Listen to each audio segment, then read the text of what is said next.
Juan Gonzalez. And welcome to all of our listeners and viewers around the country and around the world. The whistleblowing group Wikileaks plans to release the largest cache of classified U.S. documents in history tomorrow. The group is expected to post up to 400,000 intelligence reports on the Iraq War. WikiLeaks founder Julian Assange is holding a press conference in London on Saturday morning to make the announcement. The disclosure of the documents would comprise the biggest leak in U.S. history, far more than the 91,000 Afghanistan war logs WikiLeaks released this summer.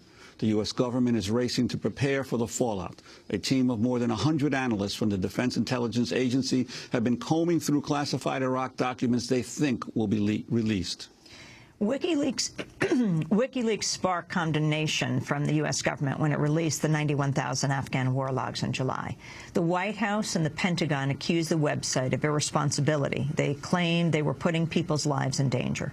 But the Associated Press recently obtained a Pentagon letter reporting that no U.S. intelligence sources or practices were compromised by the leak. Nevertheless, WikiLeaks says it's been targeted by the U.S. government. In the aftermath of the Afghan war logs leak, the U.S. reportedly asked Britain, Germany, Australia, and other Western governments to open criminal investigations into Julian Assange and severely restrict his international travel. Most recently, WikiLeaks accused the U.S. of targeting it with financial warfare. Last week, Julian Assange said the company responsible for collecting the WikiLeaks donations terminated its account after the U.S. and Australia placed the group on blacklists. Meanwhile, Army intelligence analyst Bradley Manning has been in prison since May, when he was arrested on charges of leaking a video of a U.S. military helicopter killing a group of innocent Iraqis in Baghdad. For more, we're joined here in our New York studio by Daniel Ellsberg, perhaps the country's most famous whistleblower. He leaked the secret history of the Vietnam War in 1971. He's flying to London tonight. He'll take part in the WikiLeaks news conference on Saturday. Dan Ellsberg, welcome to Democracy Now! Can you talk about this 400,000 pages or documents that are expected to be released? 400,000 documents. Allegedly, it is, of course, a leak on a scale that I couldn't have done 40 years ago without scanners and digital capability. I used the most advanced technology at that time, Xerox, and I couldn't have done what I did 10 years before that. You used Xerox 7,000 pages? Yes, it took a long time, one page at a time. So I'm quite jealous of the current capabilities, but I'm glad to express my support of what WikiLeaks is doing and its sources in particular. Whoever gave this information to WikiLeaks obviously understood that they were at risk of being where Bradley Manning is now, accused in prison. We don't know, I don't know who the source was. And if Bradley Manning is shown by Army beyond a reasonable doubt to have been the source, he'll have my admiration and thanks for doing that. I've faced that kind of risk myself 40 years ago, and it always seemed worthwhile to me to be willing to risk one's life in prison, even, to help shorten a war like Afghanistan or Iraq. That's what we were suffering then in Vietnam. And it was really the secrecy, the wrongful secrecy of information like this that got us into Vietnam and Afghanistan and Iraq, or has kept the war going in Afghanistan. So if there's any chance of shortening that, it's certainly worth a person's life. And the extent of damage control that the military is apparently in the mode that it's in preparation for the release of these documents, does it surprise you at all? They think they know what's coming out. They're crying alarm over this, as they always do in the case of every case of a leak. Certainly they did with the Pentagon Papers. In fact, in that case, they said that the damage to national security was so great that they had to stop the presses for the first time in our history. That the Supreme Court ruled otherwise, having heard testimony on that. And the 17, in fact 19 newspapers altogether decided otherwise and did print the papers in what amounted to civil disobedience against the warnings of the Attorney General. In no case was there any harm discovered in that case. And as for the releases in July, with all the warnings we heard passed on by the media quite uncritically, no damage has been reported. So I think that one should take their warnings now with a lot of salt. Well, at a Pentagon news conference in August, Defense Secretary Robert Gates denounced the leaking of the Afghan war logs.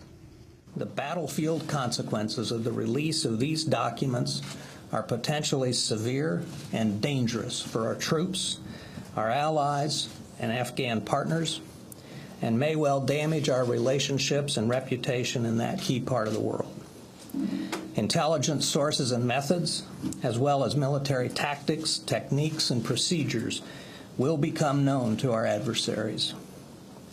This department is conducting a thorough, aggressive investigation to determine how this leak occurred, to identify the person or persons responsible, and to assess the content of the information compromised.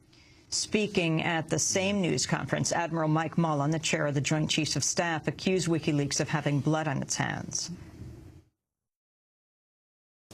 Mr. Assange can say whatever he likes about the greater good he thinks he and his source are doing, but the truth is they might already have on their hands the blood of some young soldier or that of an Afghan family. Disagree with the war all you want, take issue with the policy, challenge me or our ground commanders on the decisions we make to accomplish the mission we've been given.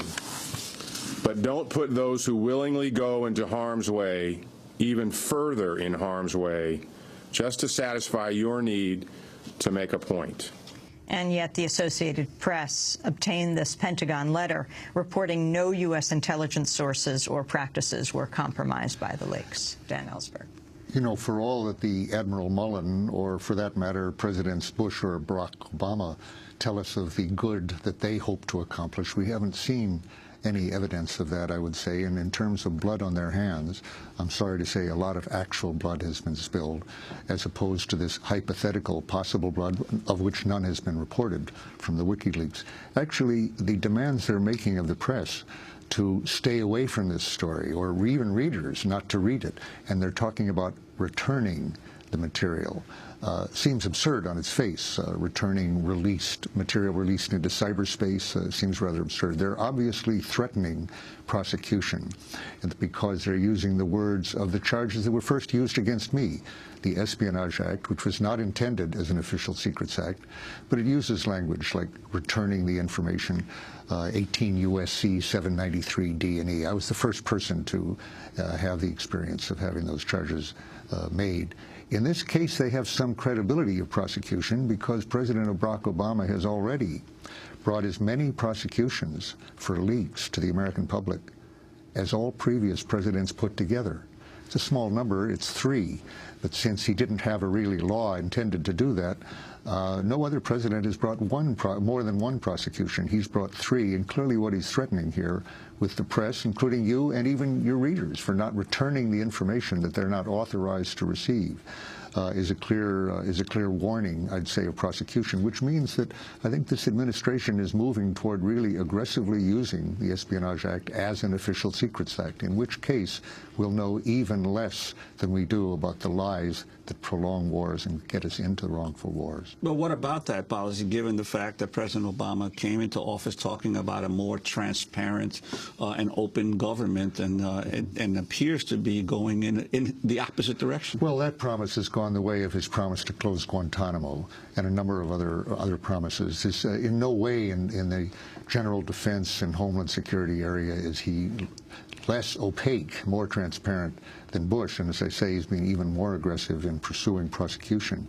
One other aspect of that is that my understanding is that the impression he's giving that he's ending the war in Iraq, or that it has ended even, the war described by these 400,000 documents, is, I think, a conscious lie.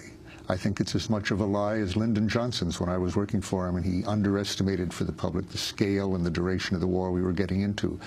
I'll predict, without having seen these documents, I will make a bet here, stick my neck out, that there's no hint in those 400,000 documents which go up into this year that President Barack Obama intends to remove our bases from Iraq next year or the year after or any time in his term. I'll bet there isn't even a contingency plan for turning over those bases to Iraqis. And that means that rather than doing what he's promised, which is to get all American troops out by the end of next year, I think there'll be tens of thousands there whenever he leaves office, whether it's in 2013 or 4 years after that.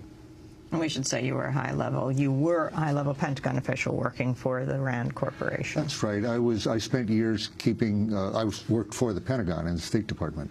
I spent years keeping my mouth shut as presidents lied to us and kept these secrets. I shouldn't have done that.